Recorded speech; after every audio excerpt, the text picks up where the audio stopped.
we'll just proceed. That'll be fine. Thank you all for coming today. We appreciate being able to see what all our gifts to all that takes place with these kids in the summertime contribute. I think that, I don't know about you, but I didn't realize that we were doing as much as we were doing, so that's great. We're glad that we have people back that have been away, and we hope that's an indication that you're feeling better. Kathy, we're glad you're here, and we hope your dad's doing better. Tell him we've saved him a place right up here. So, you know, we'll probably have a chance to say it a few more times, but I think we ought to get started saying, or the time will run out on us. Carolyn, we appreciate the place you've had in our class across these years. We're going to miss you and Doug, and you all have done a wonderful job representing our church and giving us a period of stability and strength that was very, very important. So we appreciate you being a part of this class. What are you going to do, Nick? Get rid of all your thousands of Tennessee books? One at a time. One at a time. We appreciate you bringing this concern about this child at Tyner. That's so sad. Okay, let's see what we can do with this lesson in a short time. It's time for some of y'all already to leave, so I hope that you know about, in our town, a place called Songbirds. If you've never been there, then you might ought to put that on your bucket list. It's down in that new area of town on the back side of the terminal building at the Chattanooga Choo Choo. And there's a collection of guitars in there that is supposedly worth about $10 million. And even if you don't know much about guitars, which I don't, it really is interesting to see what they've put down there. It may be one of the most substantial collection of guitars in the United States. So that'll give you something to do this week. I showed up at Songbirds a couple of weeks ago, and I ran into 2 or 3 people that knew me. Although at first they didn't recognize me because of the context. And these people looked at me with just total kind of mystery in their eyes, saying, "What are you doing at Songbirds?" And you think, have I created such a stereotype about myself that nobody would expect you to show up in that environment? And then what became really strange to those people was when I explained I wouldn't miss seeing Steve Earle if I had the opportunity for anything. So I was down there to see Steve Earle. And if you don't know who Steve Earle is, then that'll give you something else to put on your bucket list. He's a Texas singer, and I've known about him for 25 years. So we're standing there, my son and me, in a line for a meet and greet, which my son made special for me. And this guy who's a lawyer, a colleague of my son's in town, walked up and started talking to me. And he said to me, which would be appropriate for the context, "Are you a guitar player?" And I heard my son half whisper behind me, "This ought to be good." And then I explained to this man, trying to be honest. I said, "I have a guitar and I know how to play it. But I'm not sure that the combination of those two facts makes you a guitar player in the way you're probably thinking about it." I said, "That's roughly equivalent to me saying that I have a set of golf clubs and I know how to use them, but I'm not sure that that makes me a golfer." Some of you can identify with that last statement. But that's not why I'm not a guitar player. I've decided that the reason I'm not a guitar player is that I don't have the clothes for that. If you saw Steve Earle, who I went to see, this very pleasant man, his persona is that of someone who looks like a wild motorcycle gang leader with a beard that comes down to about here. I don't have any clothes like Steve Earle. I also am unwilling to wear clothes like Porter Wagner. Remember that? It's turquoise and sequins, and so my clothes are keeping me from being a guitar player. When I play my guitar in front of my family, They informed me that I looked like the former governor of Arkansas, Mike Huckabee. And I immediately race and put my guitar behind a chair and hide it. But this guy, Steve Earle, has one of the most beautiful spiritual songs that you could ever hear. And once you hear the refrain to that song, you just find yourself singing it for weeks and weeks. Do you know that song with the refrain? By the rivers of Babylon, where we sat down, and there we wept as we remembered Zion. Now I've just proved that I know about songs, but I'm not a singer. But that is a beautiful, beautiful song. And when this rough cut looking man with a really spotted history sings it, then it really gives you a spiritual feeling all over. But then the song asks a question. And the question is, sitting by the rivers of Babylon, in this world in which you're remembering Zion and weeping, is it possible to sing the songs of the Lord in a strange land? And that question just eats on me. Is it possible to find happiness and joy in the midst of a world sometimes that can go very, very strange and very, very different from what we would expect? When we look and see the things that we see around us in our world, our strange land, on such a regular basis and in such ways that dominate our minds, is it possible to find joy and happiness to sing the songs of the Lord? All of what this song says is highly accurate biblically. When it talks about the rivers of Babylon, and you'll find it in the 137th Psalm, it's talking about the Tigris and Euphrates. When it talks about the rivers of Babylon, it talks about Jewish people that have been taken to Babylonian exile and are in total slavery and in total bondage. If you dig a little deeper, you find out that the people that were really carried off to Babylonian exile were the cream of the crop of Israel, were the very best of the best. And among this group were likely people that were responsible for a lot of the psalms, both creating them and singing them. Among this group were the temple singers, which in Israel in that day and time would have been roughly equivalent to the Mormon Tabernacle Choir. And so certainly these Babylonians, if for no other reason than to want to be entertained, wanted to hear these wonderful Jewish singers sing. And so it was accurate that here were these wonderful singers with songs of God in their heart, but how could they sing these songs in a strange land? That section of Scripture is also very psychologically accurate. I'll recall when I had my counseling practice here at Centenary that I had a call one day from a guy that I'd been in graduate school with in Knoxville. And he was calling me about his father. And he said, my father is acting in a very strange way. And I'm afraid that there's something wrong with him. And I didn't know where to turn for help and thought you could help me. And I said, well, what's going on with your father? He says, he's in a Methodist church choir in Birmingham. He's the leader of one of the sections of that choir, and it's a wonderful choir. He's been in that choir most all of his adult life. And last week, he quit the choir.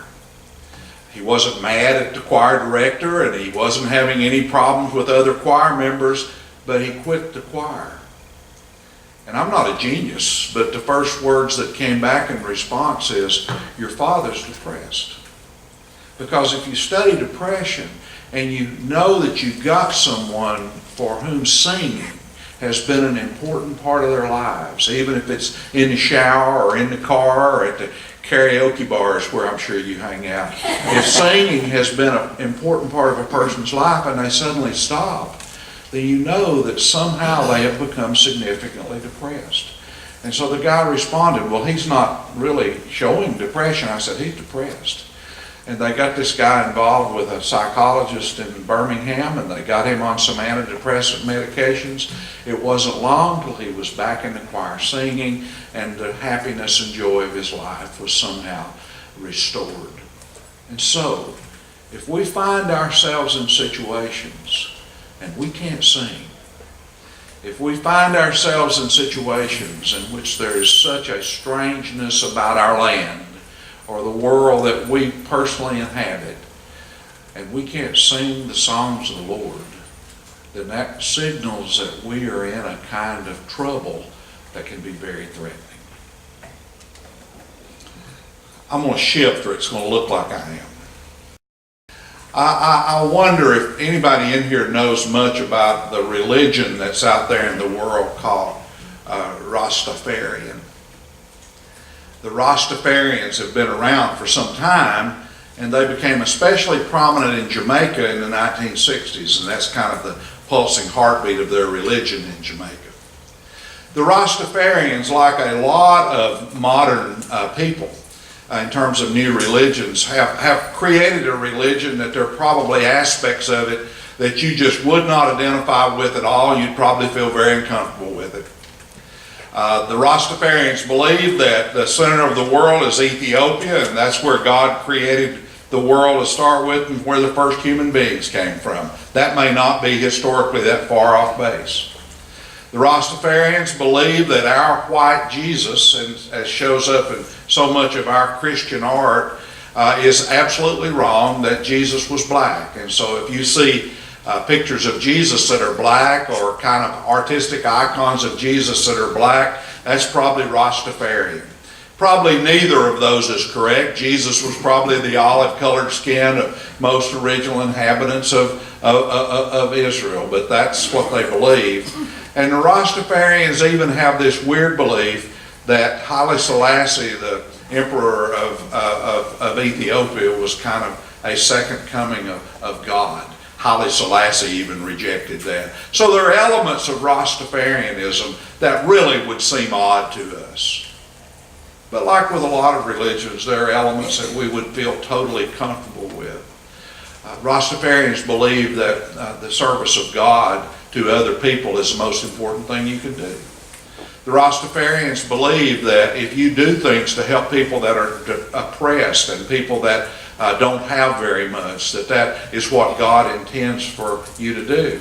And so if there had been Rastafarians in here today, although they would have looked a bit out of place with their dress and dark color perhaps, they would have admired everything that we've said about the summer programs of the church and Camp Lookout. They would have thought that that is exactly what legitimate followers of God do. And so while there are many elements of their faith that we would not believe in very much probably, there are other elements in which we would find great commonality.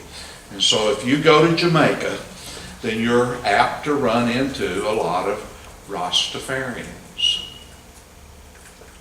But here's what's unique about these people.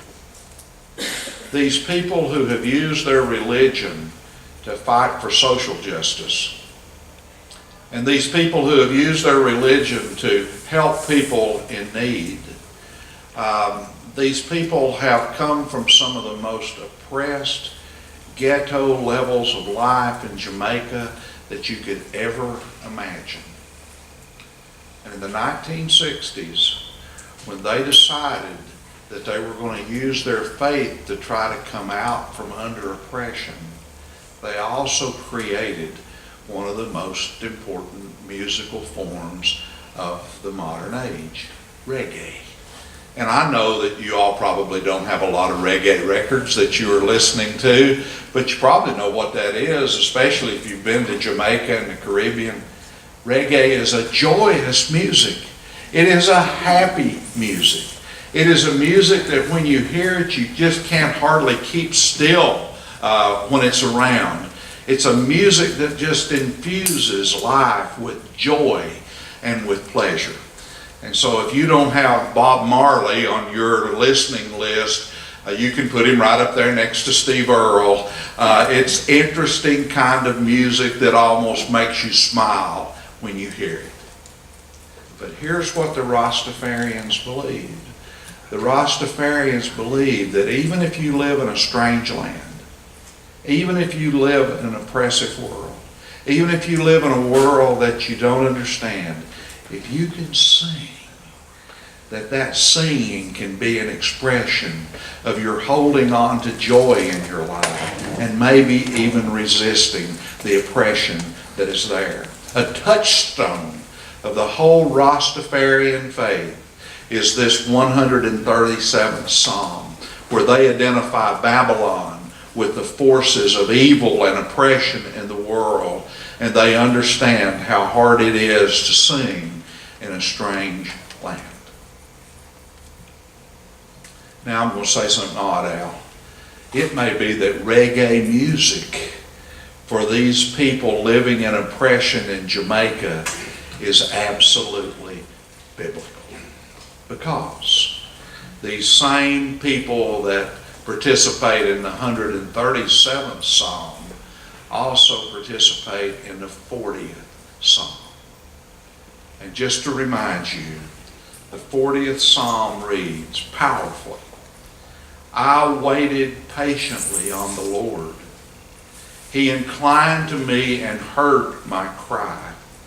He drew me up from the desolate pit, out of the miry bog, and he set my feet upon a rock, making my way secure. He put a new song in my mouth, a song of praise to our God. The Bible is trying to tell us that if we find ourselves in desolate pits, if we find ourselves in miry bogs, if we find ourselves needing to secure our lives on the rock of God, that we can pray to God that He will put a new song in our lives. Now, I'm not sure that means Steve Earle or reggae. I think it means symbolically that if we find ourselves in a strange land, and we find that strange land becoming depressing to us and overwhelming to us, that we could pray to God that He would help us find some kind of new music, some kind of new joy, some kind of new way in our lives that will help us hold on in the midst of things that become very strange. I think we live in a strange land. I find it strange that in this aging process, that capacities that were easily manifested 20 years ago or 30 years ago don't come as easily anymore. That's strange. I find it's a strange land because increasingly we look around and people that have been very, very important to us and that have been part of our actual identities are no longer maybe there. I find it a strange land that sometimes the course of life goes in unexpected ways that we would never have imagined. Or I find it a strange land that we can have events happening around us that make no sense in any way at all, and we don't seem to be able to figure out how to get beyond those events. We live in a strange land, and sometimes it can become oppressive and overwhelming. And sometimes God needs to help us to put new music in our mouths that will allow us to still have praise and still have joy and still have something of a thrill and newness about life that allows us to stand above the strangeness that threatens us. Now, up until yesterday, that was the end of my Sunday school lesson. But it was searching for a conclusion, and it found it yesterday. And so I got up at 4:30 and watched the wedding. How about you? Because I thought that's going to be pretty beautiful, and it was. And you hope for that young man who's had so much tragedy in his life, and that young woman whose life has not been easy, that they've found the kind of happiness it looks like they were kind of exuding. I love seeing St. George's Chapel. Some of you have seen it in person. I bet Charles has. It looks a lot like our church, doesn't it? That beautiful stained glass at the back. So it was a beautiful wedding ceremony. And I love the structure and the class of all that high Anglican kind of music and ceremony that they had.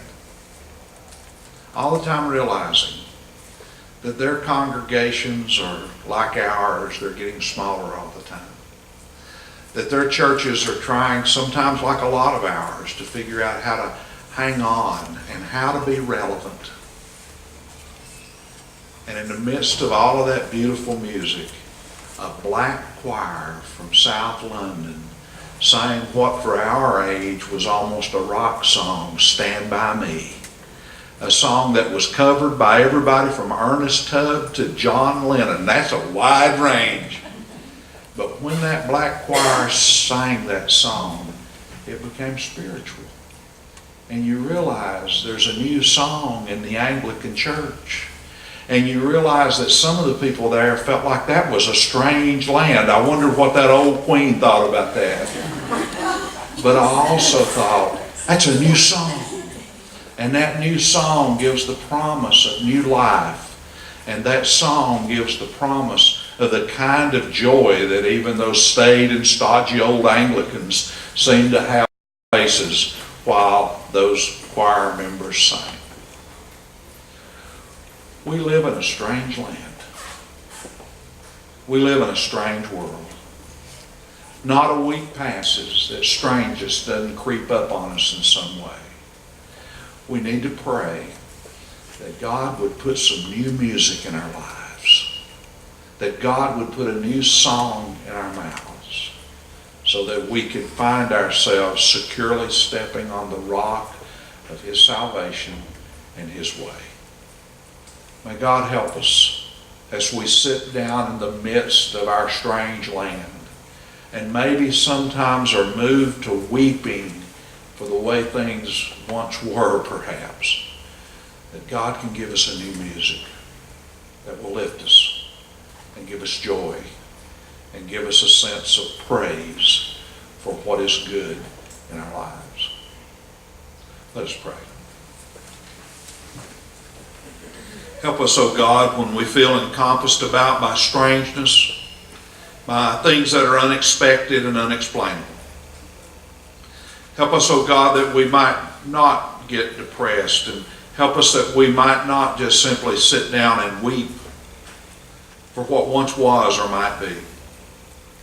But, O God, help us that we might find a new song in our mouths, and that we might find in praise and joy and gratitude for what we have a way to secure our steps in the midst of your strength and to secure our steps in the midst of your love. God, help us in a strange land to find ways of acquiring new songs in our hearts. For we ask in Jesus' name. Amen. Thank you all for coming today. Charles, does that about get us there? I think so. All right, we can run to church now.